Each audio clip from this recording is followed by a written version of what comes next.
ഹൈക്കോടതി വടിയെടുത്തതോടെ നഗരത്തിലെ ഫ്ലെക്സ് ബോർഡുകളും കൊടിതോരണങ്ങളും നീക്കം ചെയ്ത് തിരുവനന്തപുരം നഗരസഭ. ടാൽക്കോ എന്ന സ്വകാര്യ കമ്പനിയുമായി കരാറിലേർപ്പെട്ടാണ് അനധികൃത ബോർഡുകളും ഫ്ലെക്സുകളും നീക്കം ചെയ്യുന്നത്. അനധികൃതമായി സ്ഥാപിച്ചിട്ടുള്ള ബോർഡുകൾ നീക്കം ചെയ്തില്ലെങ്കിൽ തദ്ദേശ സെക്രട്ടറിമാരിൽ നിന്ന് പിഴ ഈടാക്കാൻ കോടതി നിർബന്ധിതമാകുമെന്ന് നേരത്തെ വ്യക്തമാക്കിയിരുന്നു.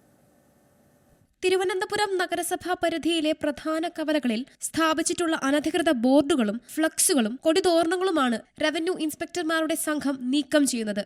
ദിവസങ്ങൾക്ക് മുൻപ് ആരംഭിച്ച നടപടിക്രമങ്ങൾ ഇപ്പോഴും പുരോഗമിക്കുകയാണ്.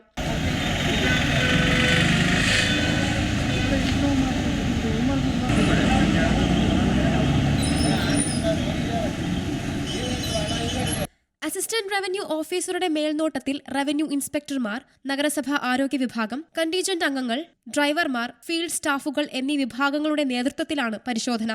പട്ടം, കേശവദാസപുരം, ഉള്ളൂർ മെഡിക്കൽ കോളേജ് ഭാഗങ്ങളിൽ സ്ഥാപിച്ചിട്ടുള്ള അനധികൃത ബോർഡുകൾ നീക്കം ചെയ്തു. വരും ദിവസങ്ങളിലും നടപടികൾ തുടരുമെന്ന് നഗരസഭയിലെ റവന്യൂ വിഭാഗം അറിയിച്ചു. റോഡിന്റെ കൈവരികളിലാകെ ബോർഡുകളും കൊടികളുമാണെന്ന് നേരത്തെ കോടതി നിരീക്ഷിച്ചിരുന്നു. രാഷ്ട്രീയ പാർട്ടികൾ മാത്രമല്ല, സിനിമയുടെയും മതസ്ഥാപനങ്ങളുടെയും പോസ്റ്ററുകളും നിയമം ലംഘിച്ച് സ്ഥാപിക്കുന്നുണ്ട്.